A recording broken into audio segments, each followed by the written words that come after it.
Recording in progress.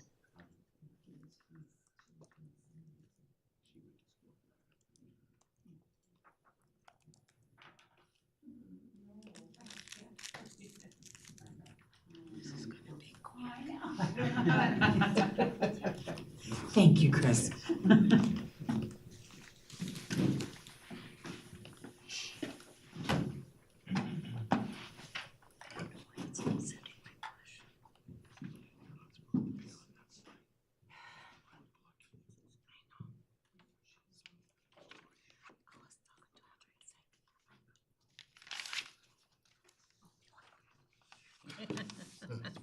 He told me I had to do it myself.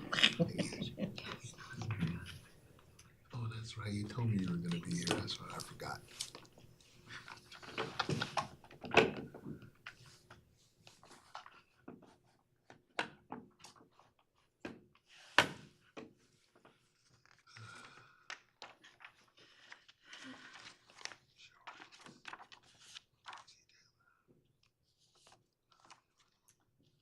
Gosh, with the air not moving around in here, it just feels so quiet, doesn't it? Good evening. I will now call the Auburn Study Session meeting for Monday, August 11th, 2025 to order. Tonight's study session meeting will be held both in person and virtually. Sean, will you please call roll? Deputy Mayor Rakes. Here. Councilmember Ammer. Here. Councilmember Baldwin. Excused. Councilmember Sturgis. Here.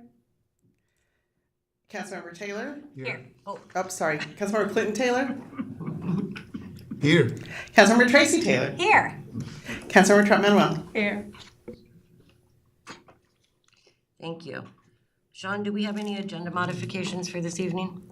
No, Chair. And we have no announcements or reports on the agenda tonight. Oh, wait. we Chair. have a discussion. What? We do have A a, discussion, yeah, I just saw that, sorry. So we have a discussion for Auburn School District. If Vicki Alonso would please come up. Yeah. Thank you.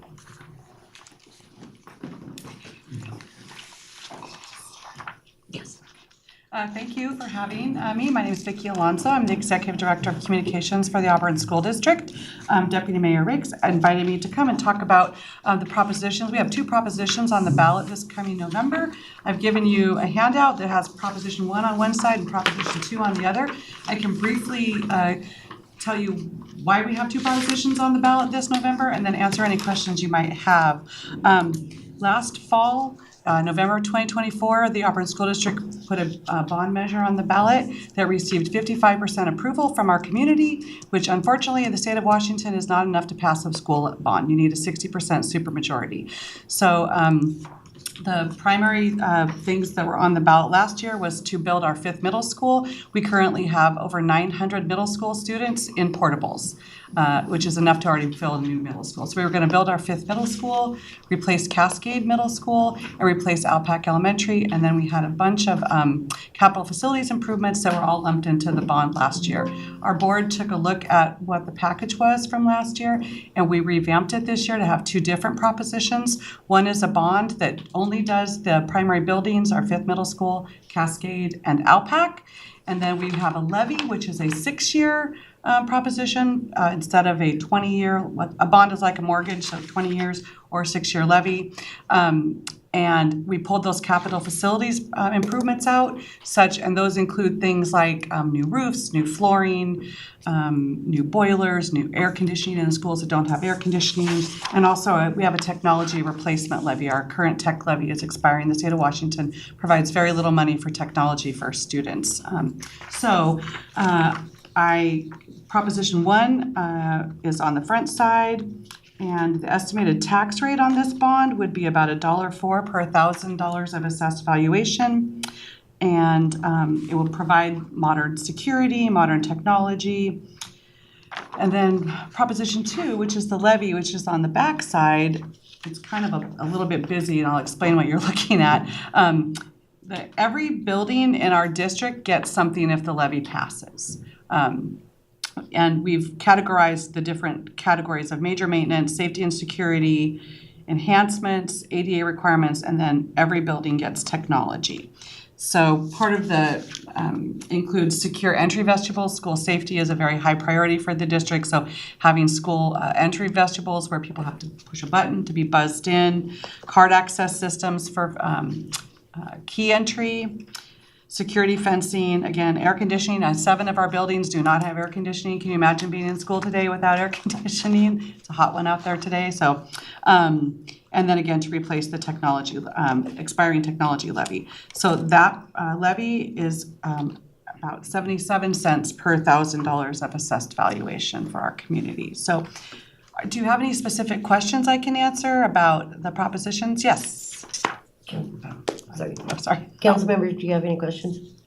Councilmember Taylor. Thank you. Just real quick, maybe I missed this. So what's the difference in the major maintenance and enhancement maintenance? So major maintenance is like roofing and flooring, and then enhancement, for example, oh shoot, I just looked at it today. Enhancement would be like maybe redoing the tennis courts or adding some, oh shoot, I don't know exactly. I have it, I can send it to you. We have it all broken down. We literally have like a 12-page document that outlines each specific project for each school. But really some of it's replacement. I think like air conditioning would be considered enhancing. That would be a good example, actually. Councilmember, any questions? Councilmember Tracy Taylor. Thank you, Chair. I guess my question would be is how are you guys planning to engage a little bit more with the public, being transparent about what this will cost the average homeowner? I think a lot of us right now are going, that's a lot of money per month. So how are you planning to message that to voters?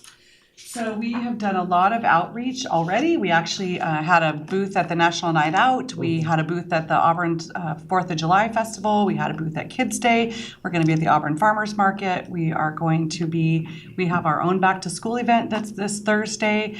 We've done direct mailings. We did a direct mailing to all households last October with election information. We'll be doing that again this fall. We'll be hosting community forums as well. We're continually updating the information on our website. It's there. We're still adding to it as people ask more questions. We want to get the answers out there. We are.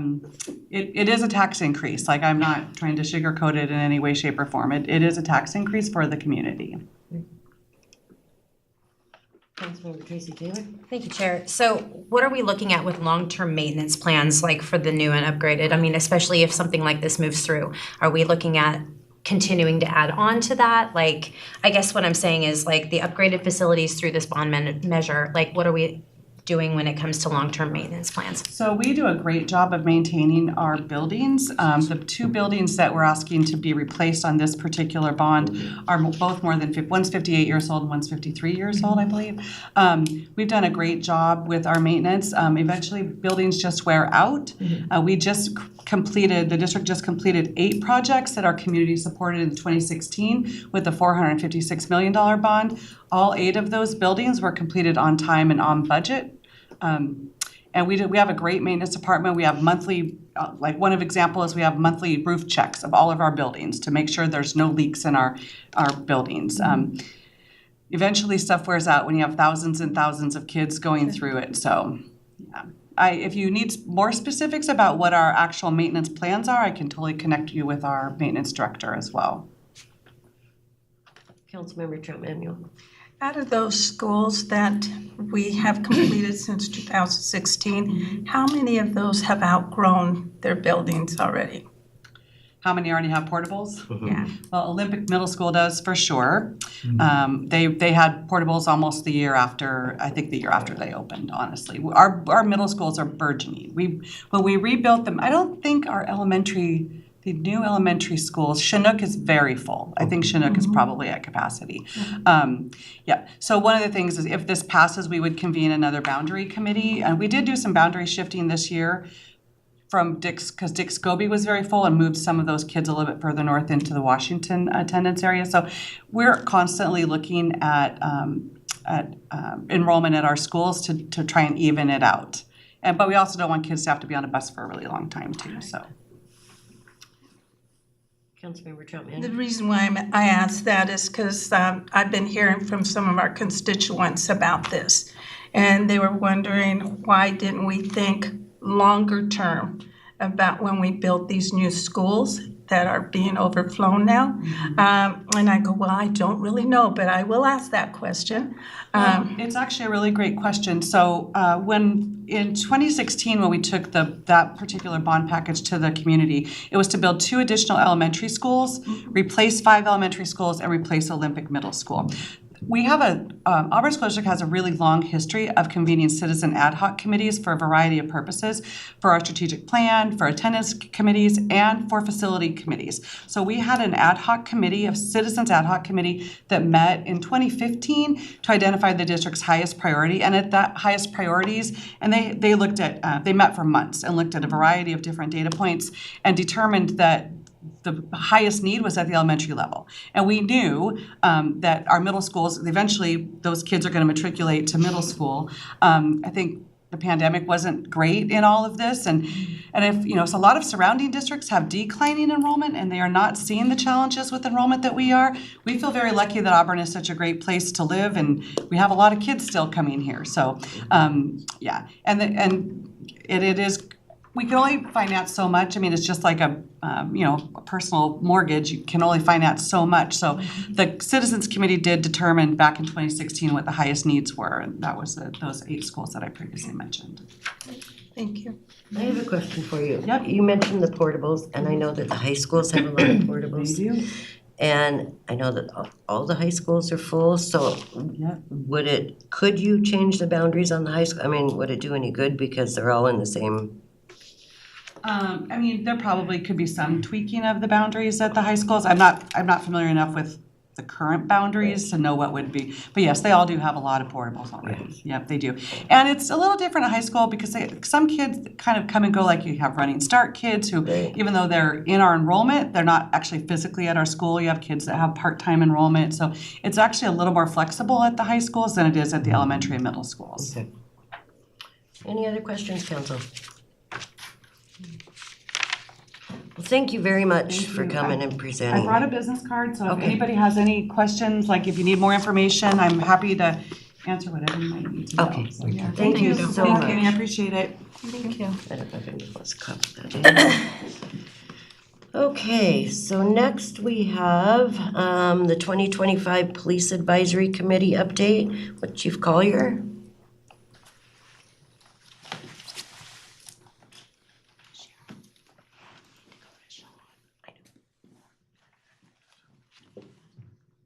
You sit here?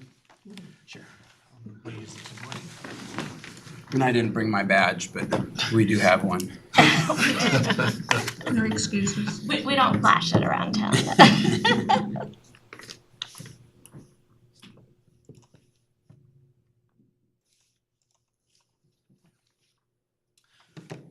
you, Deputy Mayor.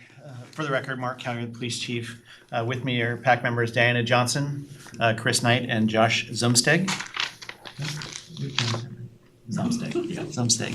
Mistake. Thank you. So they're gonna go over basically all the things that we've talked in the Police Advisory Committee since January of this year.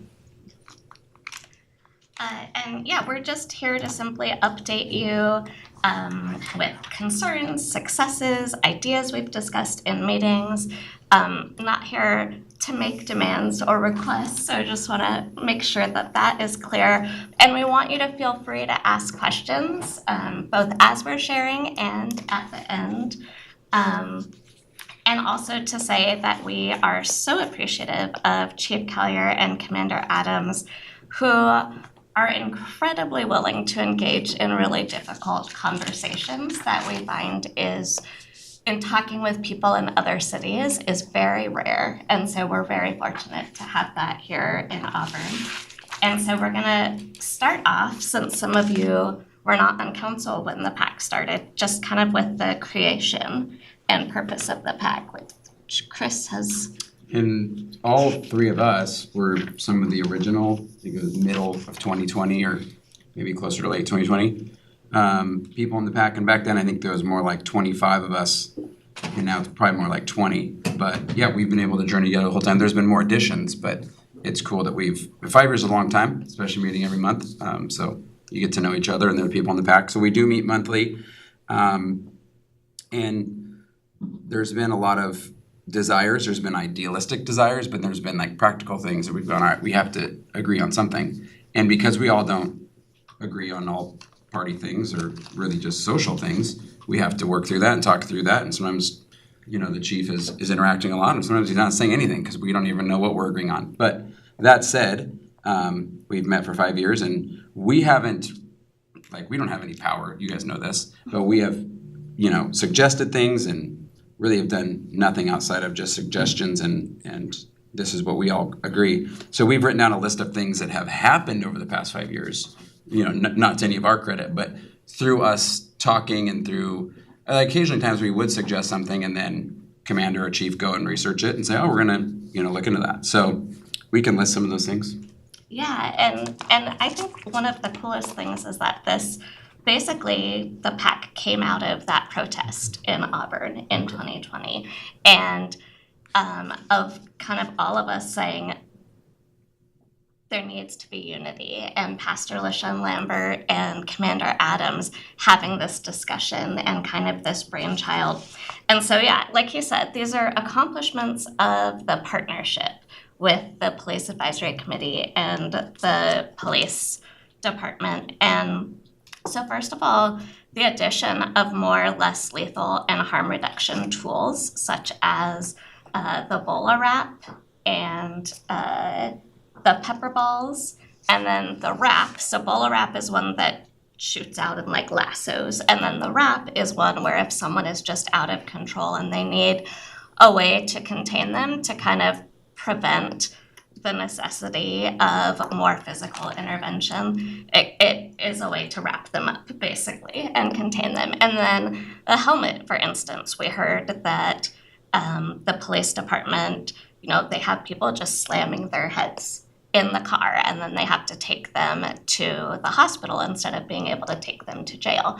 And so it's as simple as getting helmets for people in the car to be able to prevent that. And then our officers, not only is there less harm being done, but also our officers can get back out to respond to calls more quickly.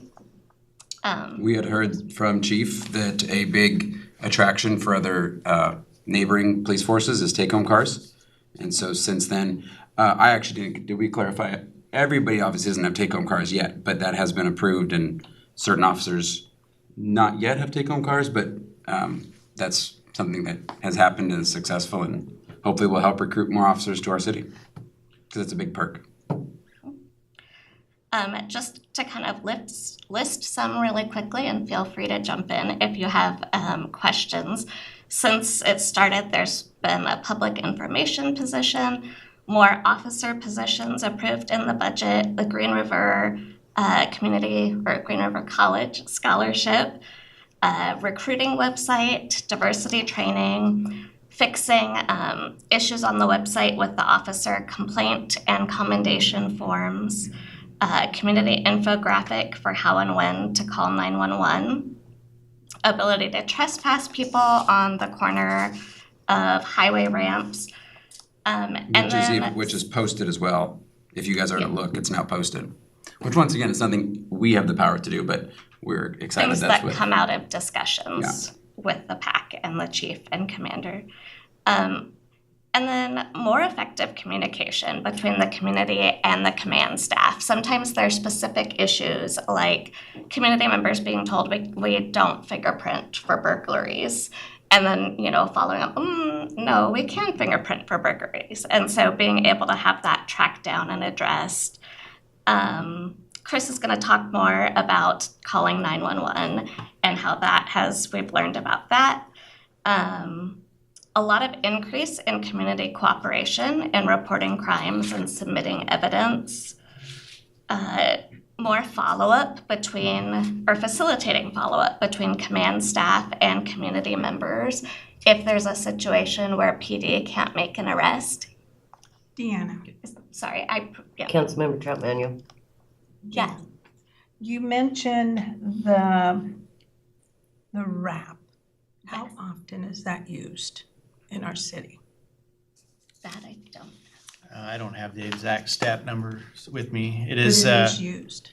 yes, for And it's exactly what it sounds like. It basically secures their legs so they can't continue to kick at officers, things of that nature. They can be transported while they're in the wrap itself. And every officer has that? No, there's only one or two. Every officers have the training. So So it can call be and used somebody at any brings it to time, them. which is what's so cool, is that it's a non-lethal force that can be used at any time. So there is a training and for every officer on how to use the wrap, Yes. correct? Okay, thank you. So sometimes if, police can't make an arrest, such as it's a juvenile misdemeanor issue or there's not evidence of a crime, and community members are upset, just being able to facilitate conversation between them and command staff. So they go from feeling like, well, nothing can be done, they don't care, to having a list of next steps to take. Having people in the community who now feel they have an avenue to discuss police topics when they would not feel like they would go to the city or PD to do that. And then there are a lot of people who are still afraid to call 911 or to call the police, and they actually, some of us, they'll show up at our house, like they've figured out who we are. So we'll get Facebook messages or people show up at their house. I've had people who don't even speak English that someone has told them to come to my house and just ask for help. And we've helped with calling 911, and we'll talk more. We've got Spanish-speaking officers, and it's been great. And then the final one that I think is the biggest one is the increase in transparency between Auburn Police Department and the community. It's really helped with better police perception in both the community and even in how the officers see themselves, with a lot of conversations we've had and been able to let them know stories of positive interactions people share with us and things like that. That's been the thing we've seen the biggest difference in. Yeah, our commitment to the police, to the chief and Commander Adams, was to be an avenue of communication. Between the 20 of us, we cover, like, Ron Clawden, a key business person in our community. All of us have a place of influence, whether it's schools or business or what it might be, a minority group. So then our commitment is to go communicate these things that we've learned. So we're going to talk about what we've learned later, but we were asking questions. I believe it was Chief O'Neill at the time who said, well, you need to talk to Valleycom because they're the ones that receive the 911 calls, and it's a lot of hearsay. So they came in and gave us a 2-hour presentation, and you're going, I had no idea that was the professionalism that is taken. So then we commit to go communicate that to our communities. And if someone, predominantly on Facebook, people ask questions, Diana receives us a lot more. It's like, nope, this is exactly how it's done. That's incorrect information. We'll get to that in a second. Now I can go over to Josh for recruitment and retention. But education is part of what we're here to kind of help facilitate, right? And again, thank you for having us. It's a pleasure to be here and to speak to council. So recruitment and retention, that's a big topic here in Auburn. And so it was previously mentioned about take-home cars. What kind of ways can we incentivize others to come to Auburn, right? And how do we socialize that and communicate that out? Diana briefly mentioned the recruitment website. The recruitment website has been overhauled. And we have someone that's dedicated to just recruitment now. So, before it was Chief and Commander Adams out going to a lot of these recruiting events. So it's nice to have someone who's dedicated. And really good at it. That can go out to the mall and try to recruit, security officers or folks that may be in college that are interested in exploring policing. So having a positive impact on additional officer positions. Diana mentioned, the ability for us to hire additional police officers to help our community. So thank you again for your efforts to try to make that a reality. Yes, I know I came many times saying this has to happen with people from the community, and so really wanted to make sure to say thank you to all of you for that with the budget, because everyone took notice and Oh, was yeah. very grateful. The PAC was stoked. Yeah, and part of that is how do we diversify our police force, right? Over the last 4 years, from 21 through the end of 2024, there were 33 officers of color that were hired, 39 white officers. Which is 45% of hires are minorities. Yeah. So those numbers are much closer to representing the demographics of the city in which we live. One statistic we use in discussing this is for our Auburn School District, which is roughly 2/3 of the students come from of color.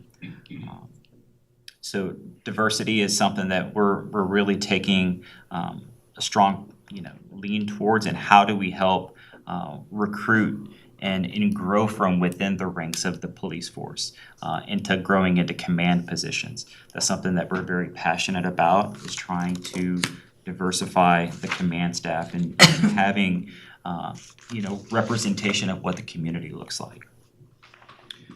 In the last 4 years, they've hired 21 female officers to 51 officers.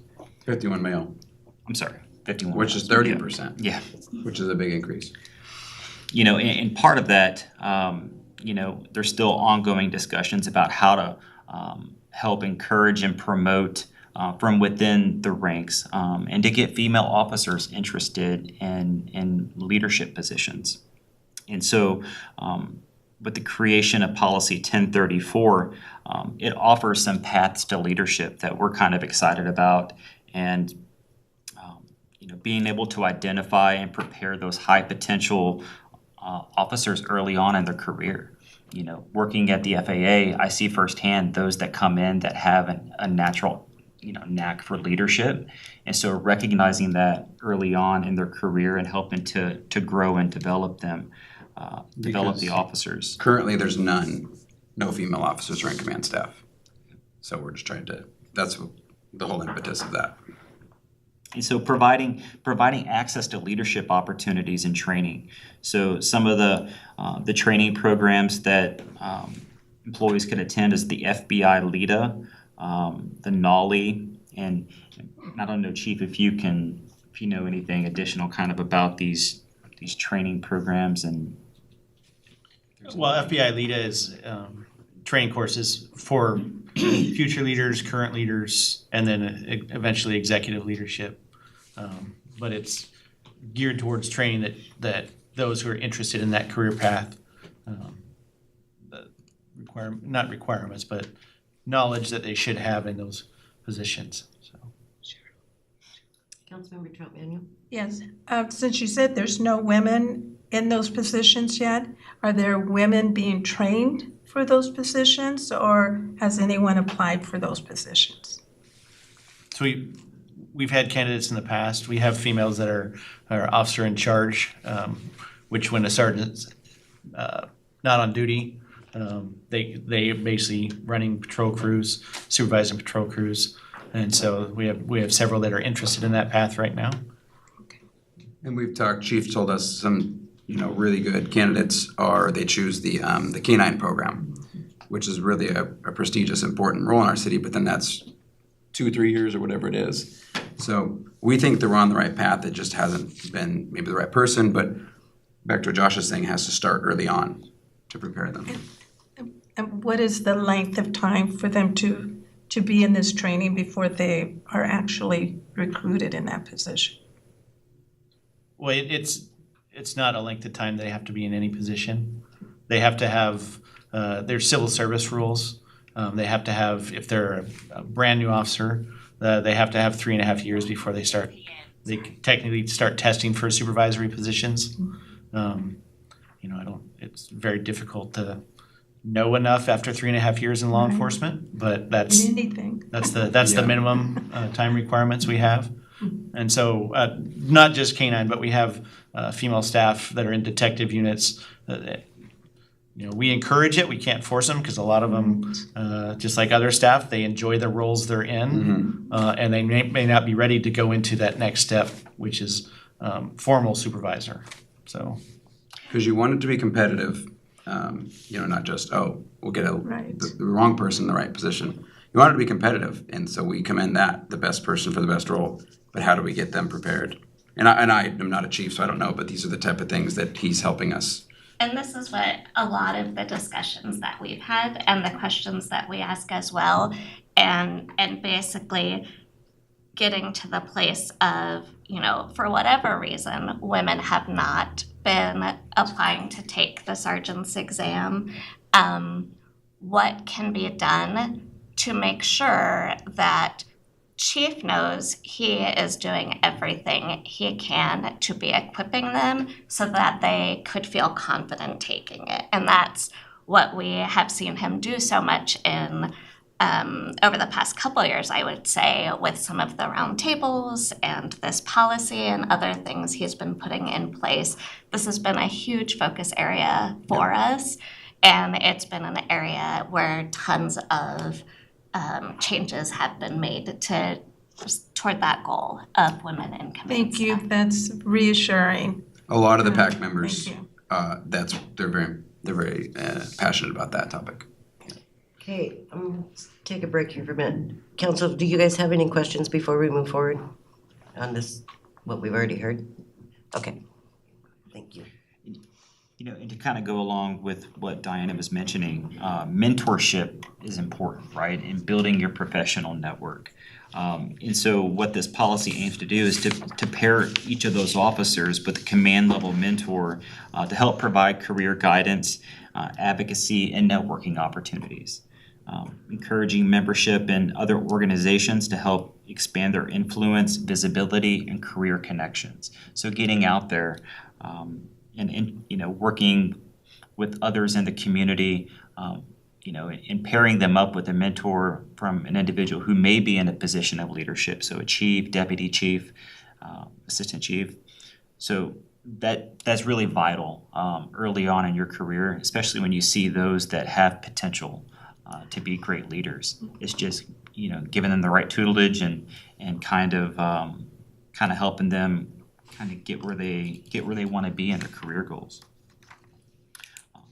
Another part of this new policy is to monitor progress and hold leadership accountable. So conducting an annual promotion readiness review to evaluate the officer's skills, assignments, and the training, and to track measurable outcomes such as leadership and promotion, tracking leadership and promotion rates, and reporting those results to the chief and city leadership to help ensure sustained progress towards the diversity goals within the city.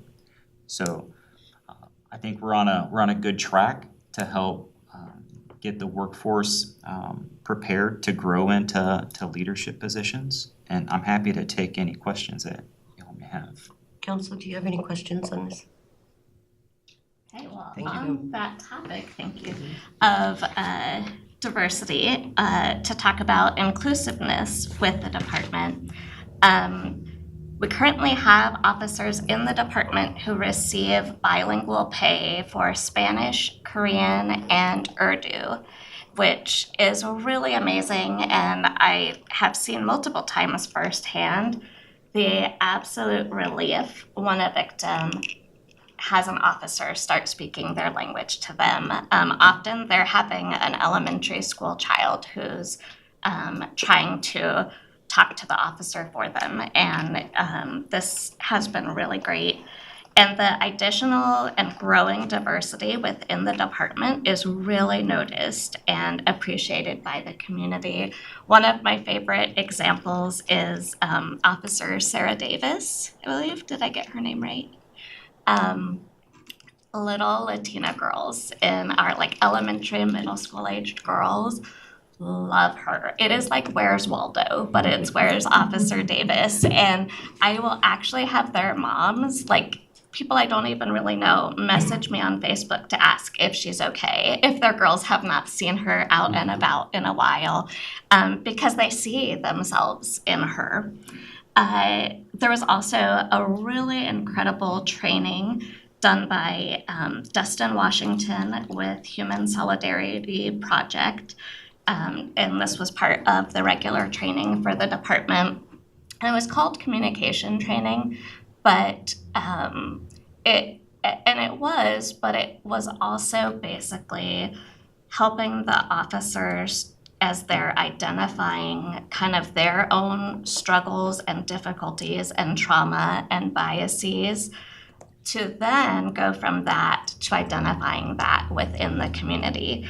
And I was one of the PAC members who attended this training, and so I got to participate in it as well. And it was so impactful for me and for the officers that I was in a group with, because just things like, from their perspective, you know, a certain gang leader with all the shootings last year was arrested, we should feel safe. And it's like, oh, well, okay, but my 6-year-old still asks, like, can I go pick cherries in the front yard, or will I get shot? And like the trauma goes on in the community long after the person is arrested. And they just, like, the officers are like, oh, I thought everyone would feel safe now. So just those kinds of discussions that a lot of us, it just wasn't happening before. And I'm so excited. I think that organization was amazing, and I could tell the officers were really excited to participate in it as well.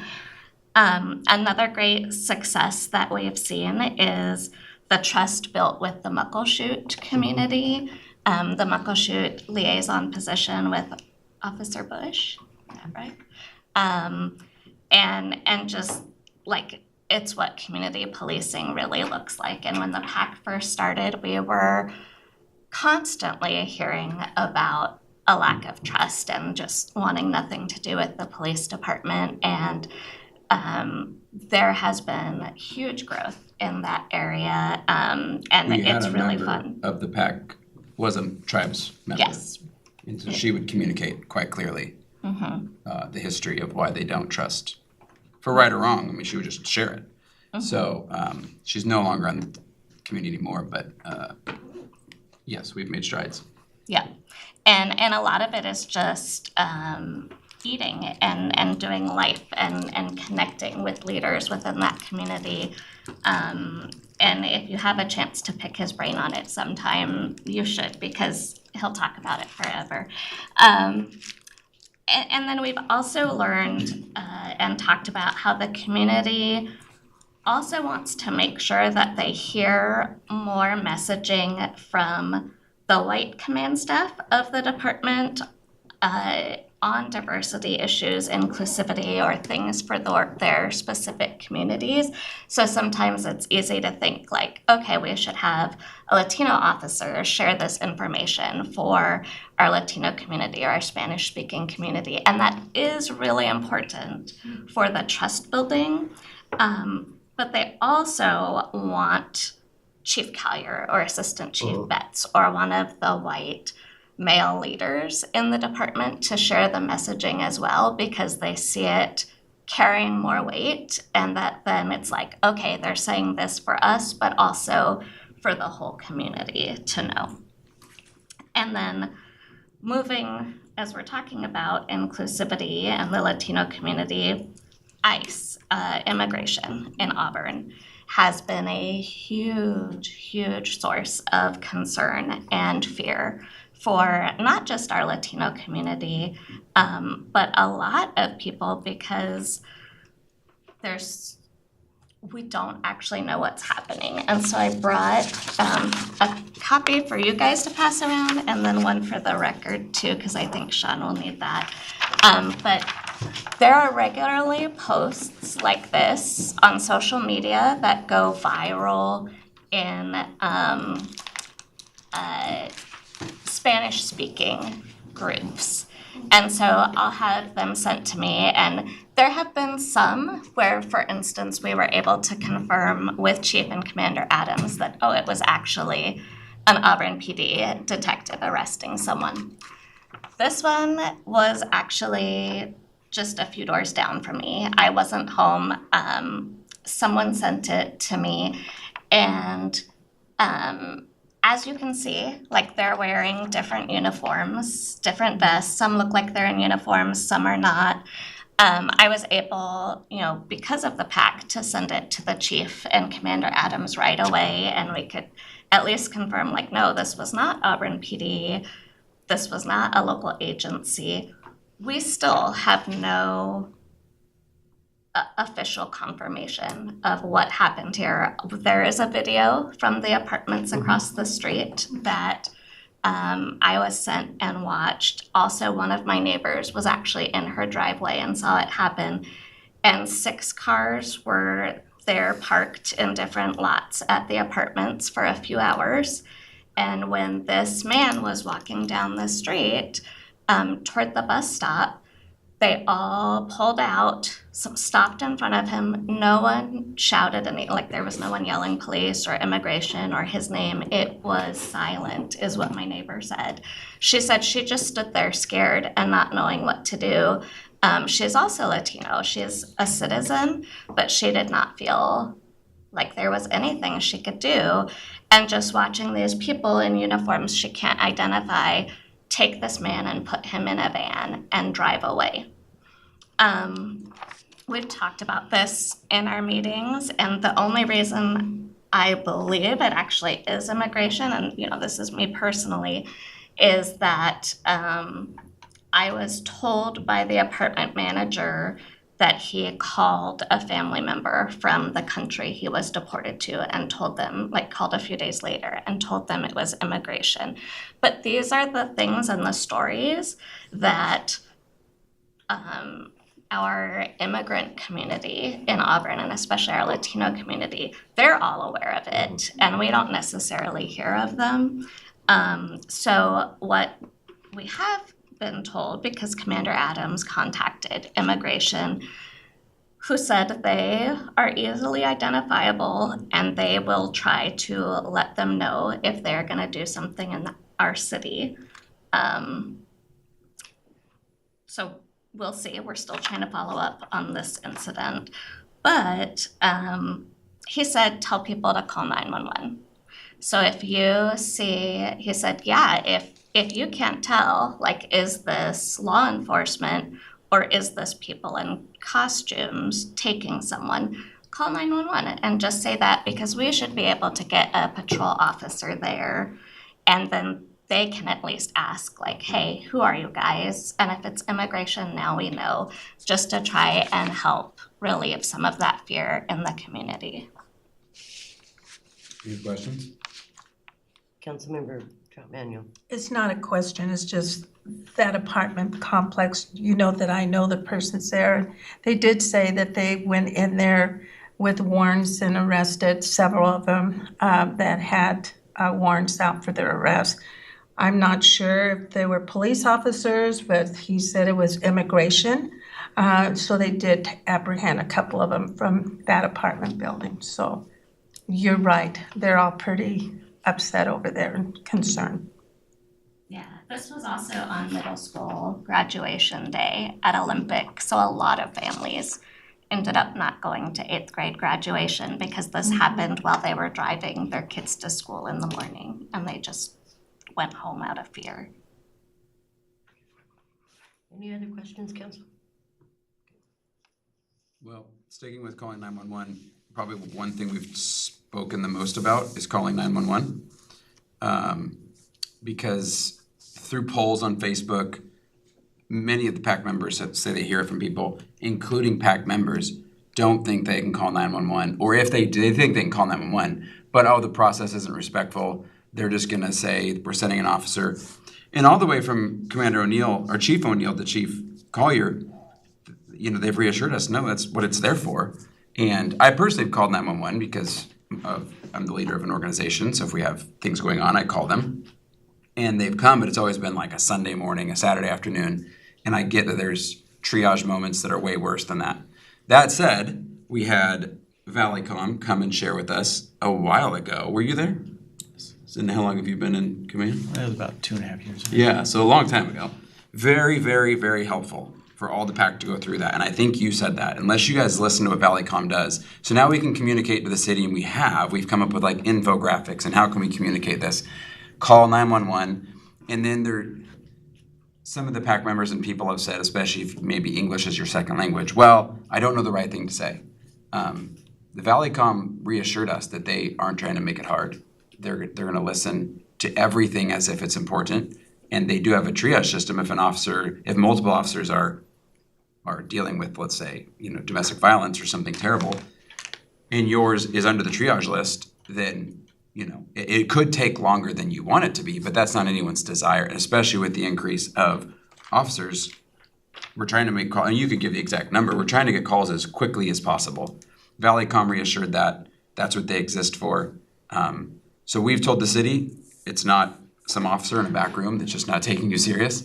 It is a paid person trying to get your call to the officers so they can send out command staff. So that's been huge. We tell people, call 911, call 911. You can request a follow-up. What is the exact term? Officer to contact. Officer, they'll ask that at the end. Would you like to be contacted afterward? I've spoken with 911 like 3 times, and it didn't seem tricky to me. So we've had people on the PAC say, no, it should be way easier. I don't know how it can be easier. So it depends on the dispatcher you get. Right. And part of the problem has been so number one, a lot of people thought that it was the police department, and there was not as much tracking and follow-up. Like we've had Spider and other things the department has implemented for the department to have more ability for following up and updating people on wait times and things like that. But it's also simply letting them know that they can ask for a follow-up from an officer, and the officers actually want and are willing to do that, even if it's just a phone call, because the impression people often had was that, well, that's bothering them and I'm not supposed to ask for that. And so simply having 911 ask, would you like a follow-up? And letting the community know the officers want to follow up if you want that has made a big difference. Josh, did you have one? Yeah, so, one thing that we've noticed is the violent crime trends over the last 5 years have been trending down, which is really good for us here in the city.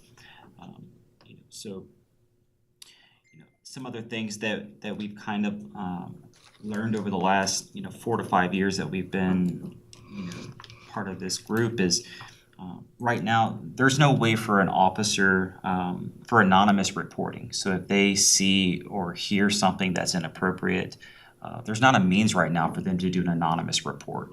And so I think that that's an opportunity where we could potentially come up with a way for employees to feel comfortable bringing something forward that they may not want to have their name associated with it on paper.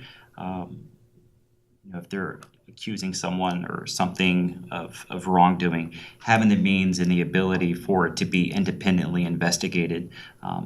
This is what I do at the FAA, right? So safety and hotline complaints.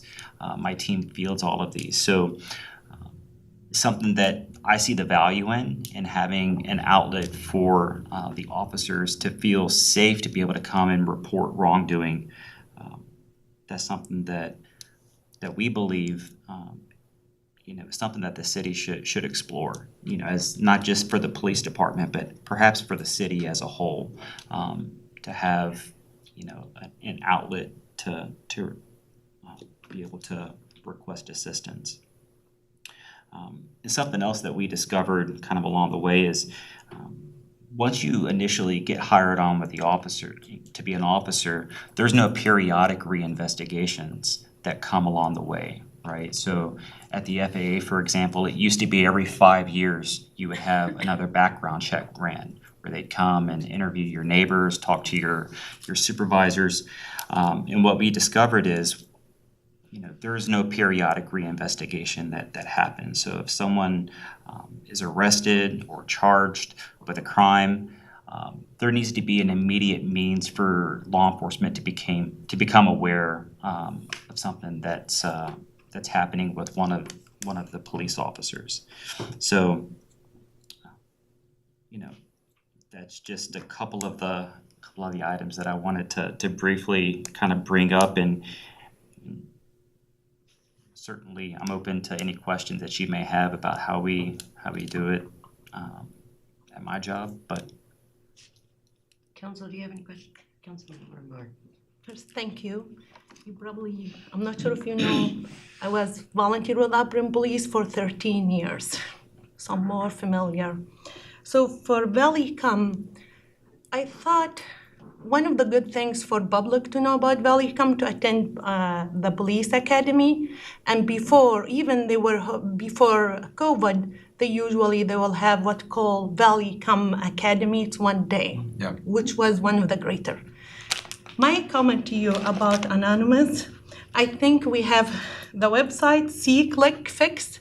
It's amazing. You can create email Anonymous and you report it and it go to many way, like they have it and they follow the city, even report. So I think that's something could use. and I think part of that is the, being anonymous, right? That's kind of an important aspect for some people to feel comfortable with reporting, and I'm not sure if that is an option. I use it to report something. It's like, as a homeowner association, I did not want to use my name, so I create account for the association and they report trash. You can report it. It give you access, police, and city see it right away. Somebody will respond. So that's anonymous. Yes, I know we use SeeClickFix a lot, and especially like for graffiti, I send it to people a lot. So I think the anonymous reporting he is talking about is like employees. So for like city employees, like the police department, if they, for whatever reason, don't feel like they can go to HR with their complaint or their concern, that there is a way to make anonymous tips or complaints and have it investigated, because he said that there's something for government employees that they use. Yeah. Sure. Councilmember Moore. I know what you mean with my company, which is the opposite, FAA. We're the one company. We have anonymous.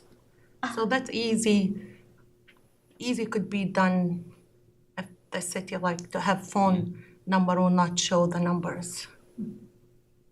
I think if there's a way to incorporate that, I think that would be, of great value to the city as a whole, to be able to feel comfortable with reporting wrongdoing if they see something that's against policy or against the law. Having a safe avenue to report is important. Any other questions, Council? Okay. We're nearing completion. So onto the hardest part of this is the community perception around Officer Nelson. The hard truth is that it is one of the negatives that we do hear the most, especially from communities of color. A lot are still talking about specifically how much of the department or city showed up to support him. And we've talked about this in our meetings about how the impression, like the quote that they use of the impression it gives them is, "We would have killed Jesse too." And that's hard to hear, it's hard to talk about it, and we still talk about it in our meetings and have some great discussions. That specifically they've talked about dissatisfaction with the response, because they understand they're looking forward and they recognize so many things are being put into place to change things and to prevent that from happening again.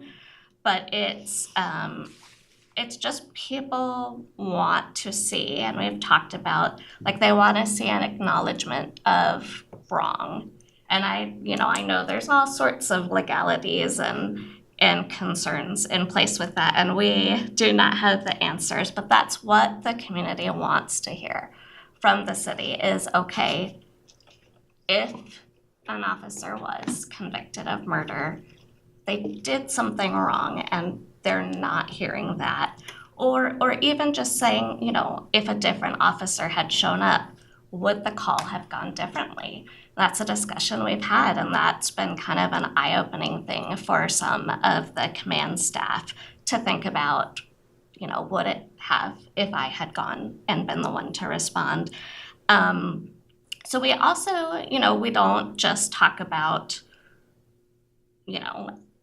how they're feeling, but what can be done. A lot of community members have asked about some sort of restorative justice process, possibly a memorial for Jesse.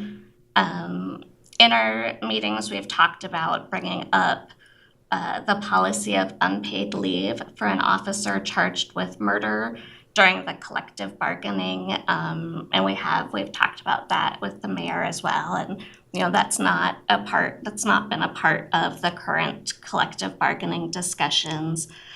And we also continually discuss ideas around putting policies and systems in place to prevent another situation like this from coming up. And I am so thankful, and I know the whole pack is, that the chief and Commander Adams never shut us down in talking about this, and we talk about it a lot. We've also discussed the possibility of the PAC participating in use of force reviews to be able to add a community perspective to those. And then I want to make sure to say that we are regularly seeing huge success stories in de-escalation and in reducing the potential for needing force. And the chief has been great in sharing some footage with us from some calls that have been really good examples of that. The department is working on sharing more of those on social media, and you're going to have some people who are going to complain about a waste of resources or you waited too long to get them.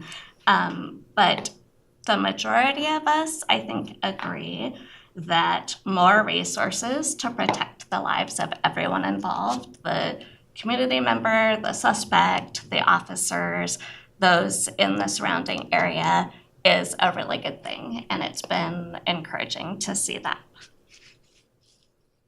Any questions, Council? Councilmember Trout Manuel.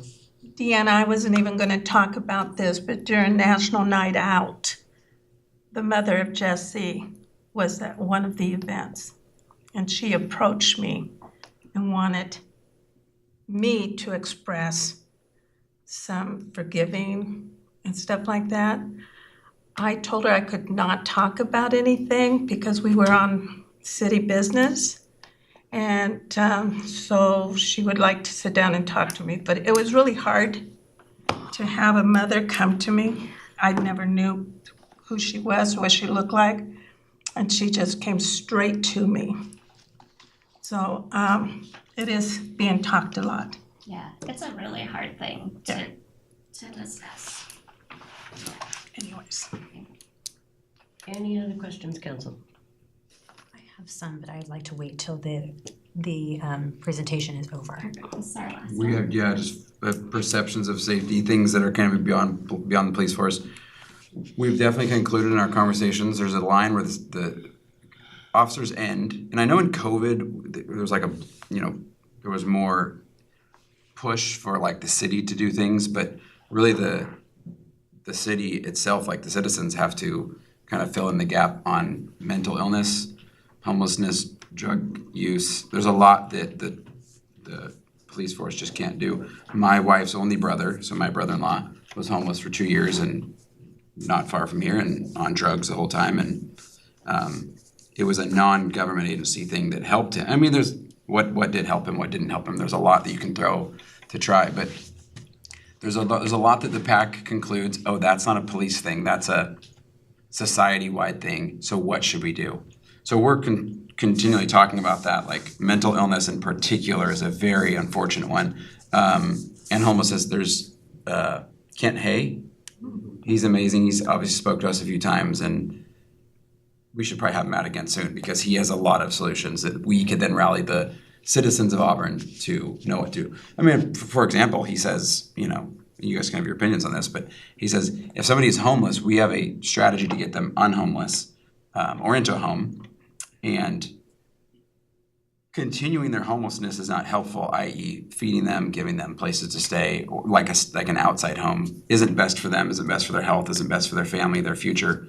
So calling him, and I've called him a lot, there are beds available right now for people. They, of course, have to be sober. So those are the type of things that we're continuing to talk about as the PAC, is how do we work with the police force and the citizens to help people who are in need.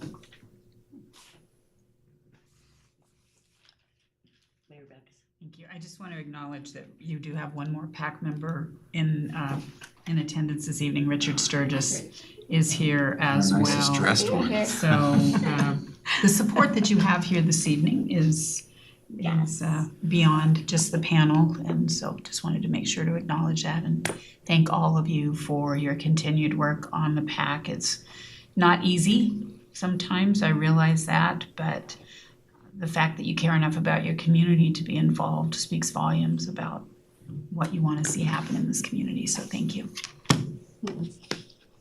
Any questions, Councilmember Tracy Taylor? I'm just making sure that we're done because I've got a list. So don't want to. We just had 4 more quick things under perceptions of safety.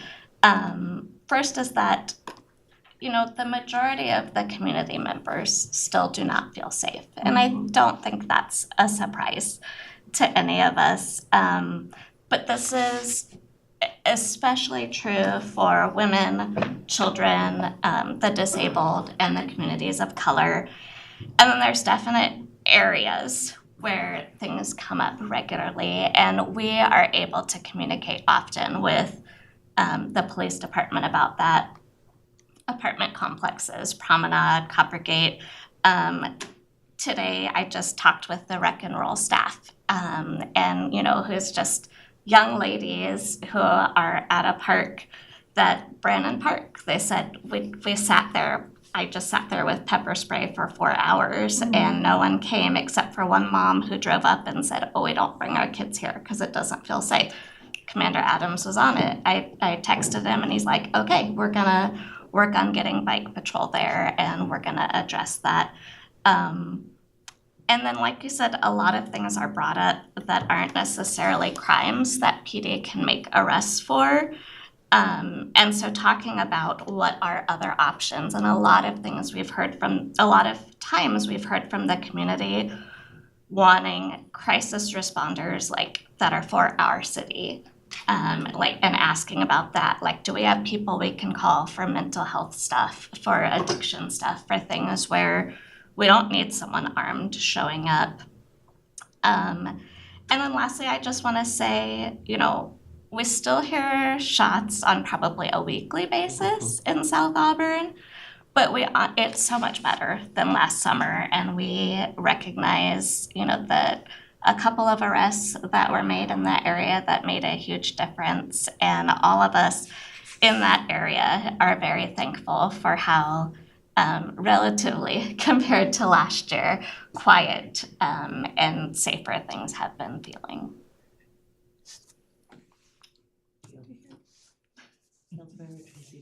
Thank you. I'm just going to level set because I guess I want to know this on the record and have this on the record. How long can one serve on the PAC? There is no limit. There's no limit. We commit to 2-year terms, but Okay. there's no limit to serving. Yeah. It's just a volunteer. Okay, fantastic. Commander Adams recently went through it all and asked for recommitments and Okay. refreshed kind of the list. Okay. I'm gonna Tracy keep raising my Taylor. hand, sorry. Okay, so has there been outreach and engagement with other cities that have something similar to what the PAC is? And has there been collaboration? Has there been sharing of what is working in some cities, what is not working in others? And can you tell me the cities? Yeah, specifically, so I know Tacoma, and I have not been the person who has done the outreach. I'm trying to remember, do you remember? I'm trying to think if it's Tequila or Bellevue. I personally have no connection or haven't heard of that. I know there's been at least 3 in the area, and then there's been discussion with people like in different states as well. Can you provide that information? And we could ask, maybe Chief, that could be on our agenda for our next meeting or something. I don't know the answers, but I know that those conversations have happened. And again, a lot of what we're hearing is they can't believe how much transparency and connection we actually get with the chief, because that just is mind-blowing to them. There's Tukwila has a PAC that we've done outreach with, Tacoma, but each organization has somewhat different rules on what they operate under. Sure. So we modeled, when the PAC was formed, we modeled it after, I believe it was Pasco. Okay. They actually had, That's right. wasn't codified, but they had a policy, like kind of an outline of, and so we modeled this PAC under that. Okay. Fantastic. Councilmember Mark. Yes, Emma. First, for a limit term, I usually believe like to allow fresh blood to be part, but sometimes it's hard to find volunteer. My question to you, I don't know who will answer it. I don't see myself represented in the back. As my religion, person in color, how you make sure people like me included? Because I don't go church, and people in faith you have only Christians, so how you recruiting? Yeah. Does someone else want to take this? I mean, mainly LaShawn Lambert and Commander Adams were the ones to begin recruiting, and they definitely looked for diversity as probably the main thing. Both, skin color, ethnicity, and gender was huge. Yeah, so for me, the way I found out was through the Auburn Reporter, right? There was something that was ran in the Reporter, and I represent the LGBT community. So it's an open call for those that are interested. So yeah, the Reporter was the method in which I came on. Yeah, and there's, should have prepared the statistics of what our advisory committee is made up of, but there are representation of not just 3 white people, although it looks like that. Well, no, hey, thank you very much. We're sitting behind us, Richard, at the right time. But I hear your sentiment. It's very important, and LaShawn would be the one to answer all of the ways that he went about communicating. Well, so if you look on the city website, the listing for the PAC, have you seen how it has? So I actually just followed up with Commander Adams about this because I was asking specifically about what about this representation, and it is based on census information, is where the demographic representation comes from. The department on social media has just put out a call again, we've done it a few times, has put out a call again for more PAC members to fill roles that are missing. But one thing that they have done intentionally is also try to have people on the PAC who do represent different communities as well, so that even though, for instance, we don't currently have a representative for the Latino community, we still have a Latina person who's a part of the PAC. They're just representing their patrol district at the moment. But I think that is a really great question, and if you are not represented in the positions on there, I think that's a conversation that we should have, and then any ideas or help for getting the word out, because we weren't getting a lot of applications. I literally just told one of the Rec and Roll employees, I hooked her up on the website today and helped her find the application because she was really interested. So whatever we can do to increase that would be great. Thank you. Council Sturgis, did you have a question? Yes, I did. Thank you. Kind of on the same lines of Councilmember Tracy Taylor, I was curious on, has there been outreach to other departments across the nation around effective strategies for career pathing and recruiting women into leadership spaces. It looks like, just in the research that I did, it looks like nationally it's a challenge. Some of the best departments with only about 11% of female staff in higher positions. And so it doesn't seem like it's just unique to Auburn. And there are a few departments that have really had some standout success, and they've partnered with FBI, US Marshal, CIA to really get a lot of additional leadership training and support in their programs. And so I'm just curious if the PAC has, or if you could take this on to come up with some, instead of, I'm hearing that we're trying different things, but more of a formal process on how we could approach growing women into leadership roles within the Auburn Police Department. Well, and definitely, so I had not read the policy that Josh was discussing. I actually had not read it yet. When was that implemented, Chief? 1034? I think the beginning of last year, or late in 2023. Yeah, so it's a newer policy that has come out of these discussions, and it will definitely want to actually, I think, dig into it as the PAC. I'm sure you will, Richard. And actually, like, I don't know which camera to look at to talk to you, but want to dig into that and look more at that specific process, because, yeah, I think that's a great idea. And I wrote down, Lisa, research agencies that have been successful around female command staff, so that's a good recommendation. Council members. You can call me Lisa, thank you. Councilmember Tracy Taylor. Thank you, Chair. So recently I saw a PAC member use social media to crowdsource some community feedback on feelings on safety and whatnot. Is this a traditional way that the PAC gathers and organizes information? And I guess as somebody that reads these community forums, can there be a little more neutrality behind some of the postings? I feel You can say it's my post, I don't well, mind. I'm just it's a blanket because it's not always you. Okay. So what I'm saying is when you crowdsource, I feel like it's not very neutral. It's very pointed. And is there a way, or is there a discussion on the questions that are imposed to the community? Or is this just one person coming up with the questions?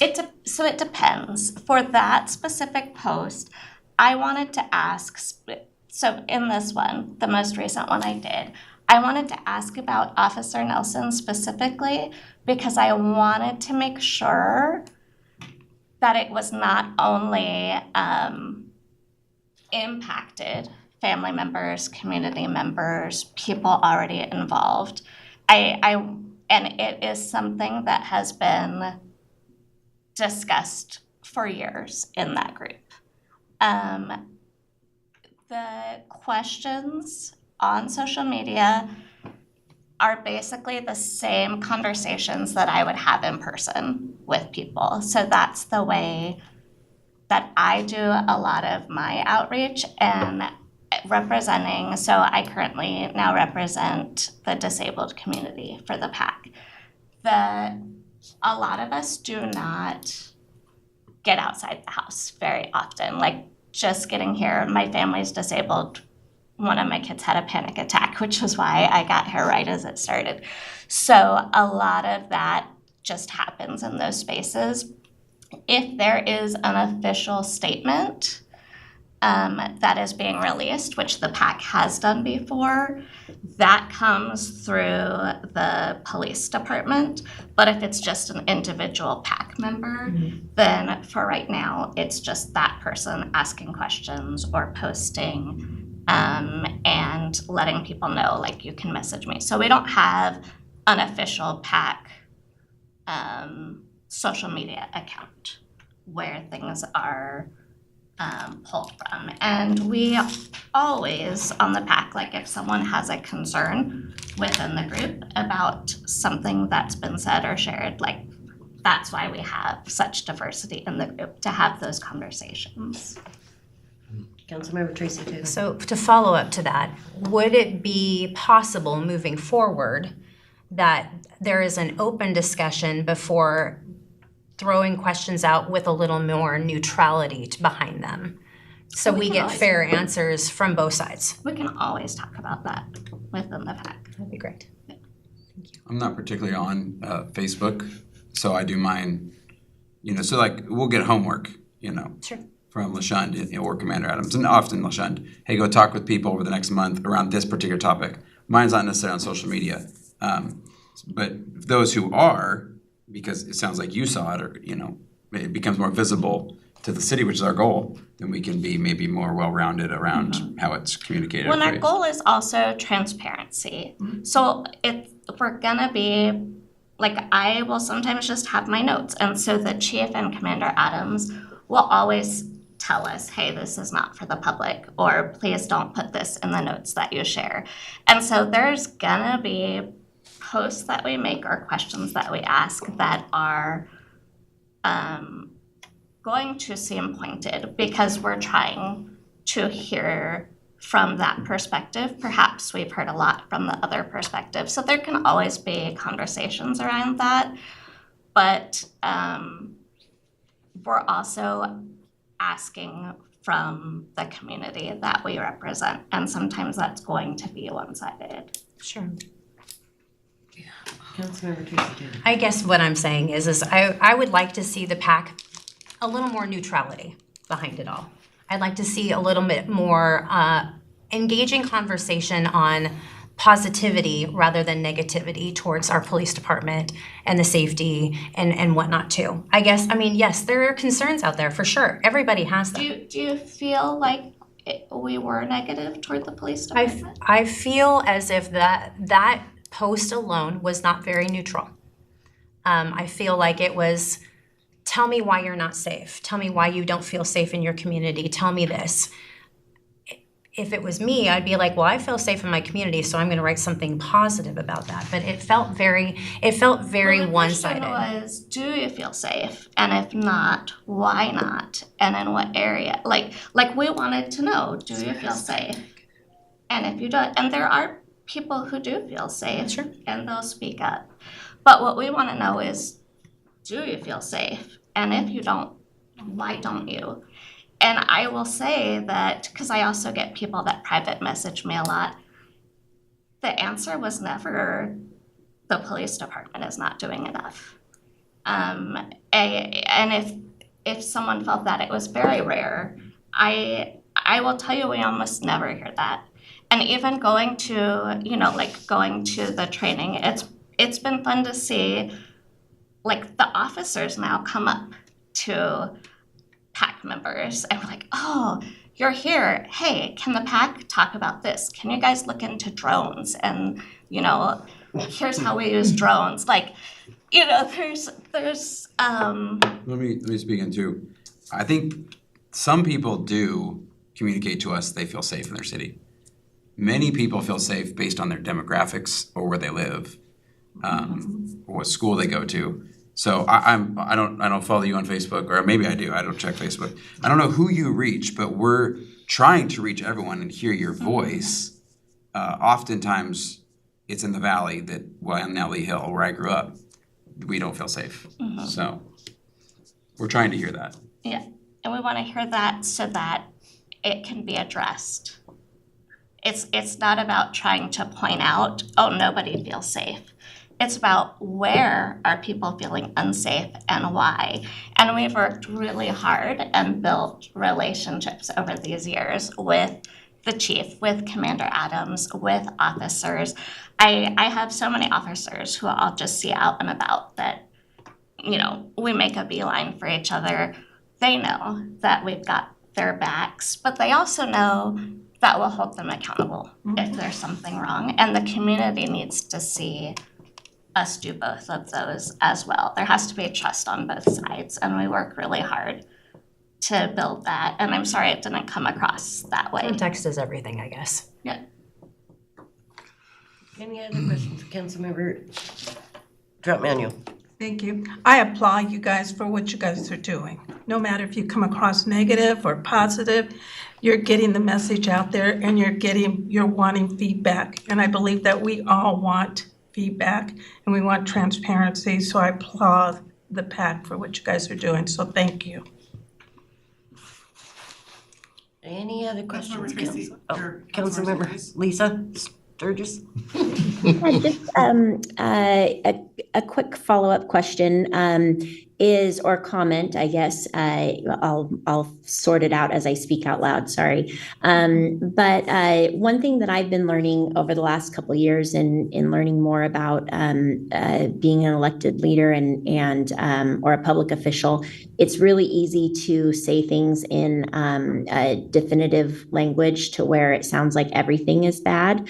Or everything is good. And so I've been really trying to hold myself accountable to using data because, and I think in this particular topic, it's not okay that, we leave one family out. I think that, yes, we have to try to do what's best for most because it is hard to make everyone happy, but your particular committee is really to get us the feedback from a community that we don't hear from or that is underrepresented. And so not saying that no one's voice is ever not important, but I guess what I would love to be able to better hear going forward is maybe some data to support, even if it's just anecdotal around hey, we put a Facebook post out and I got, 4 replies that were positive and I got 14 replies that were negative.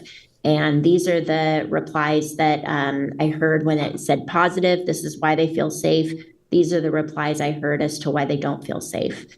I think it's just because we have to prioritize, right? And we've got regional challenges as well as city challenges. And we've shown that within our city, we're making really good progress in areas, but we still live in a region where there's a lot of crime or issues. And so for us to continue making inch by inch progress in our local city, to me, it feels like it would be helpful if we had, hey, you know what? I know if in this community we've got 25 complaints and only 3 positive, pieces of feedback. And in this community, we only have 4 complaints and 20 pieces of positive feedback. It would allow us at least to know where to kind of turn our head for prioritization instead of just using anecdotes all the time or generalized, comments. And so I think I think it's such a special thing that you guys have this committee and have been engaged in it for so long and have so much heart behind it. And so I think that you guys are a powerful group to be able to get that really honest feedback. And I think just to allow us to better understand where we can deck resources or support change as council members, it would be more helpful to me to have, not saying that it's not important that we only got 3 pieces of negative feedback. To me, it would just be helpful to know that so that we could have a better understanding of what the size and scope is of the problem and also how we could address it specifically versus in a generalized way.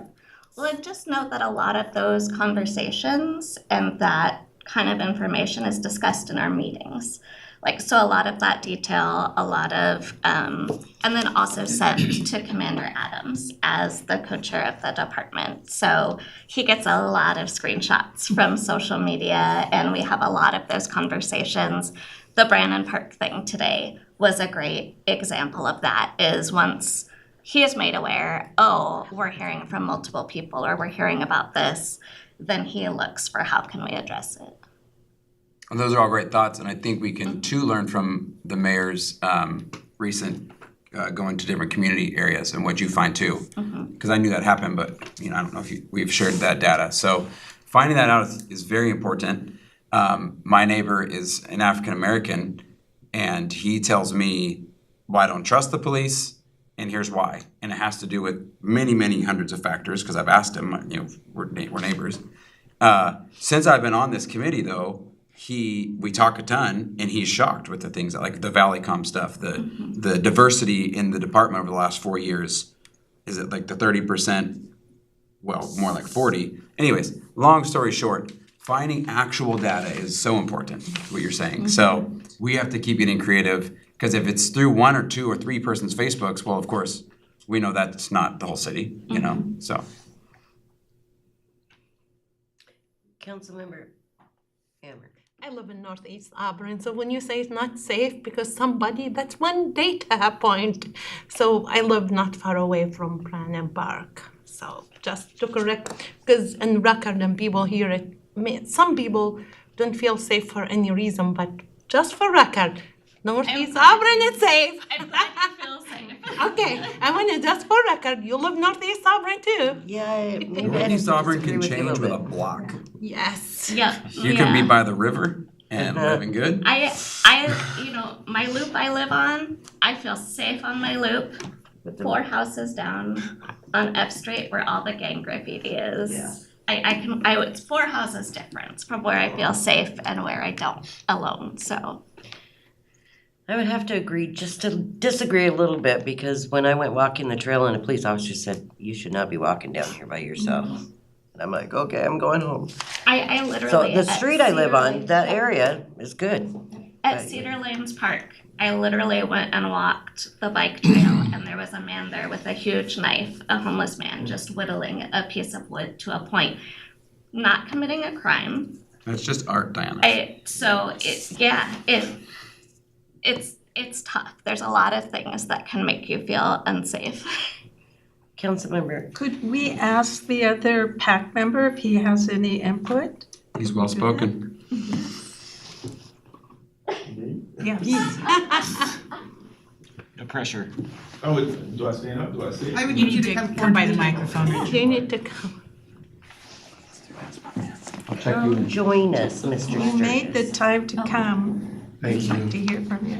Just to add, I'm just happy we had a chance to walk through sort of the last 5 years. I'm hoping on the next one, we can really paint the picture of the last 5 years and what the PAC's been able to do and how bridging police and community and working together. The one thing that we had to figure out is that there's police issues and then there's community issues, and understanding that it's a partnership. So I'm hoping as we go through this relationship and continue to talk through this, we can absorb some of the feedback while sharing it with you to continue to help Auburn move. But really proud of all of them today, so it was good. Thank you. Okay, final questions. Any more questions, council? Thank you guys very much. Oh, No, go ahead, I'm good. you sure? I got No, I time was for just you.